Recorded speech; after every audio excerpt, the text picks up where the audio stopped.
Hello बच्चों, कैसे हो आप लोग। होप है आप सब लोग बहुत अच्छे से पढ़ाई कर रहे होगे। तो आज हम थोड़ा वेक्टर्स के बारे में डिस्कशन करेंगे, क्योंकि वेक्टर्स का फिजिक्स में बहुत एप्लीकेशन है। Without vectors physics is very difficult, impossible to understand.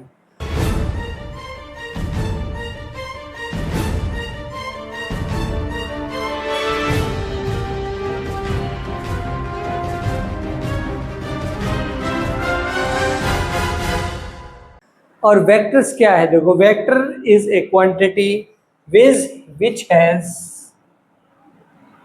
Numerical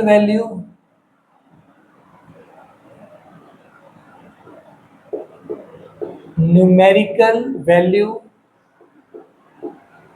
plus direction. इसके पास न्यूमेरिकल वैल्यू और डायरेक्शन दोनों रहती है। न्यूमेरिकल वैल्यू को हम लोग मैग्नीट्यूड भी बोल देते हैं, मैग्नीट्यूड भी बोल देते हैं। तो ऐसी क्वांटिटी जिसके पास मैग्नीट्यूड या न्यूमेरिकल वैल्यू और डायरेक्शन दोनों रहती हैं, ऐसी क्वांटिटी को हम वेक्टर बोलते हैं। और हम इसको थोड़ा टेक्निकल वे में अगर समझेंगे तो वेक्टर की एग्जैक्ट डेफिनेशन है कि quantity which follows vector algebra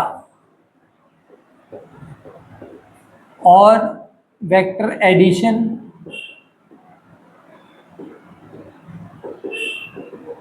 is called vector quantity।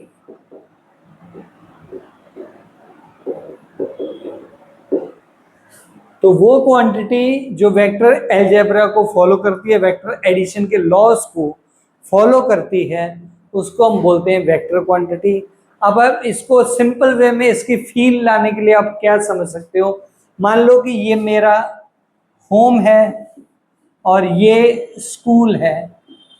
Home से स्कूल जाने के लिए मेरे को इस पर्टिकुलर डायरेक्शन में ही मूव करना पड़ेगा, चाहे मैं ऐसे जाऊं, चाहे मैं ऐसे जाके ऐसे जाके और ऐसे जाऊं। तो फाइनल मैं कैसे भी जाऊं, मेरे को इसी डायरेक्शन में मूव करना पड़ेगा। तो ये पर्टिकुलर डायरेक्शन कौन सी है? West to east direction.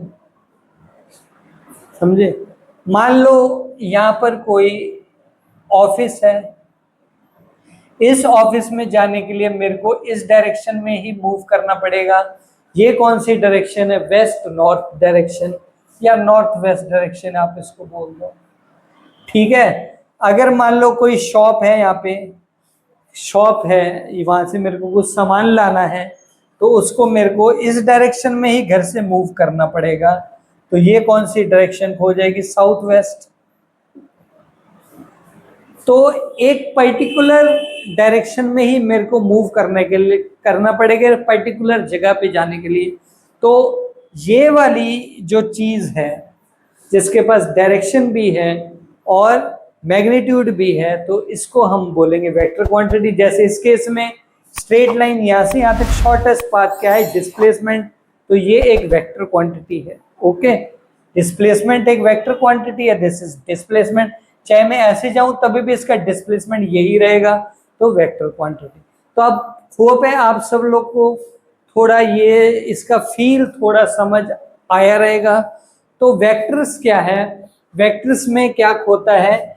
जैसे वेक्टर नोटेशन हम कैसे करते हैं? वेक्टर का ये नोटेशन है, स्ट्रेट लाइन, उसके सामने एक एरो लगा दो। तो ये जो आपकी, इसको बोलते हैं हम टेल और इसको बोलते हैं हम हेड। इसको क्या बोलते हैं? हेड। हेड हमको क्या देता है? डायरेक्शन। हेड हमको डायरेक्शन देगा और टेल क्या देगी? इसकी ओरिजिन पॉइंट। ओरिजिन पॉइंट जहां से वेक्टर स्टार्ट हुआ है, और इसकी जो ये लंबाई है ये हमें देगी मैग्नीट्यूड। मैग्नीट्यूड और वैल्यू। ठीक है।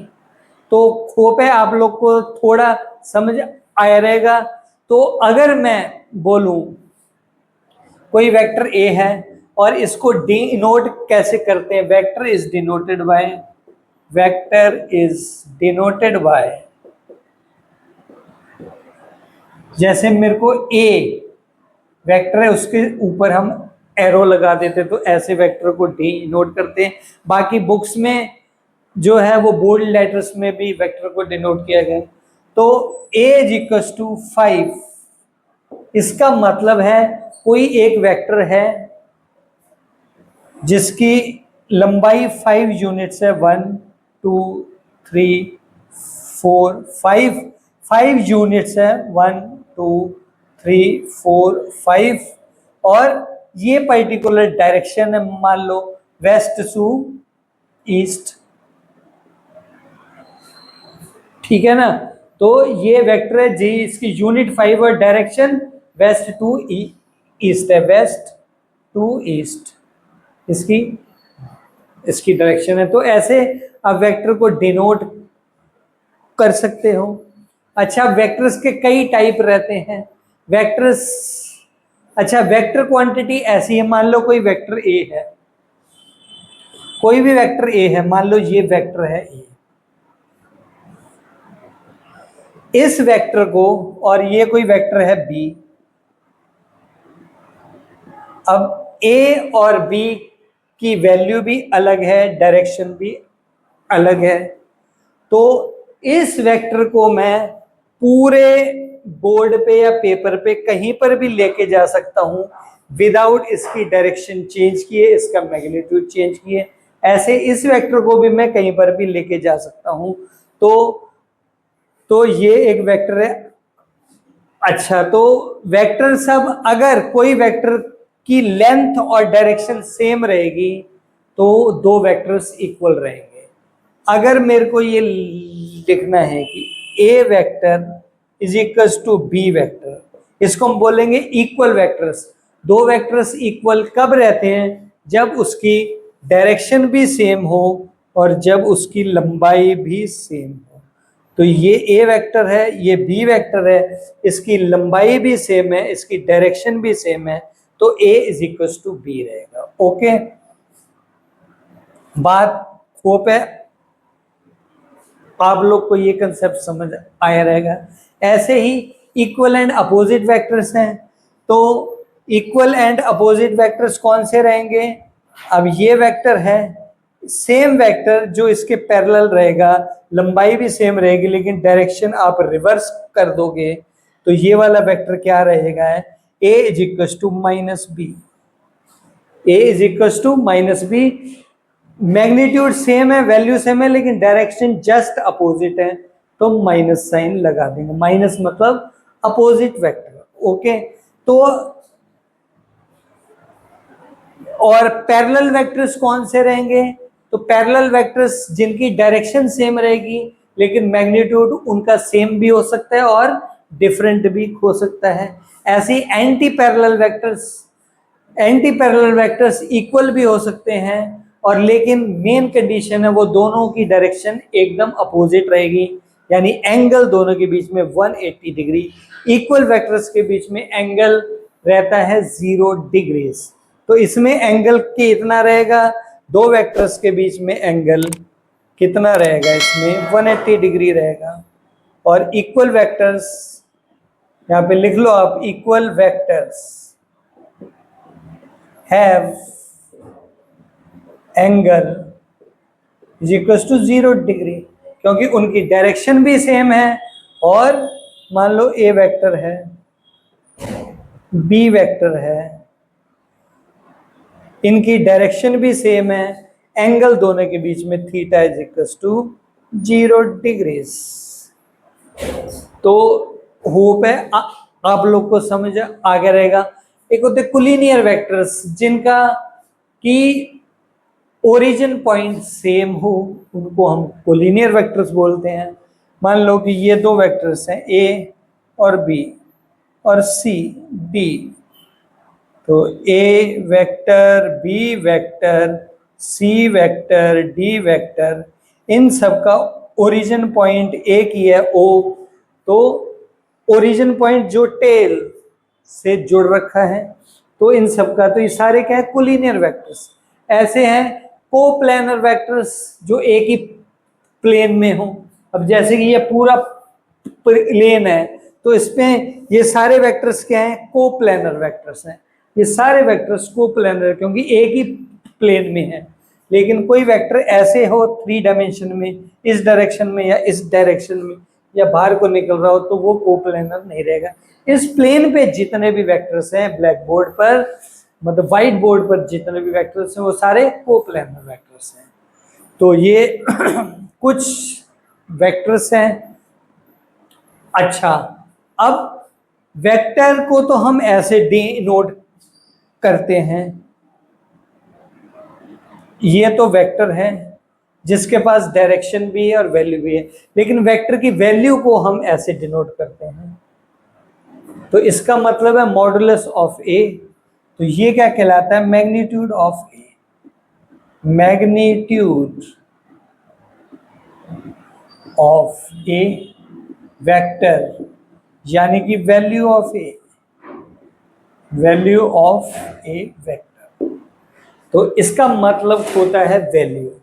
तो हम ऐसे भी डिनोट कर देते हैं और हम सिंपली ए भी लिख देते हैं, इसका मतलब होता है वैल्यू। तो अगर कहीं पर ऐसे लिखा है या ऐसे लिखा है, इसका मतलब होता है उसका मैग्नीट्यूड, इसमें डायरेक्शन की कोई बात नहीं की गई है। उसके बाद आता है एक हमारा बहुत ही इंपॉर्टेंट वेक्टर है, यूनिट वेक्टर। क्या कहलाते हैं, यूनिट वेक्टर। तो यूनिट वेक्टर क्या होता है, वो वेक्टर जिसकी वैल्यू तो रहती है 1 यूनिट, यानी 1 वैल्यू रहेगी, but has some direction, but has some direction. तो यूनिट वेक्टर हम लोग कैलकुलेट कैसे करते हैं, मान लो इसको कैलकुलेट करने का सिंपल तरीका है, 5 डिवाइडेड बाई 5 कितना होएगा, 1। यानी कि मैं किसी भी वेक्टर को उसी की वैल्यू से, उसी के मैग्नीट्यूड से डिवाइड कर दूं तो मेरे को यूनिट वेक्टर मिल जाएगा। और unit vector is denoted by, ये हम वेक्टर के ऊपर कैप लगा के डिनोट करते हैं। इस सिंबल में कुछ भी लिखा है ए कैप, इसको क्या पढ़ेंगे, ए कैप। तो ए कैप का मतलब होता है यूनिट वेक्टर। तो यूनिट वेक्टर कैसे निकालेंगे, A cap is equal to A vector, और ए वेक्टर को उसी के मैग्नीट्यूड से कर दो डिवाइड, ए वेक्टर को उसी के मैग्नीट्यूड से डिवाइड कर दो, तो 5/5, यानी कि हमको एक यूनिट वेक्टर मिल जाएगा जिसकी वैल्यू 1 रहेगी और उसके पास कुछ डायरेक्शन रहेगी। ओके, अब बच्चों आप लोगों को खोप है यहाँ तक कुछ वेक्टर्स के बारे में थोड़ा आपके कंसेप्ट क्लियर हुए रहेंगे।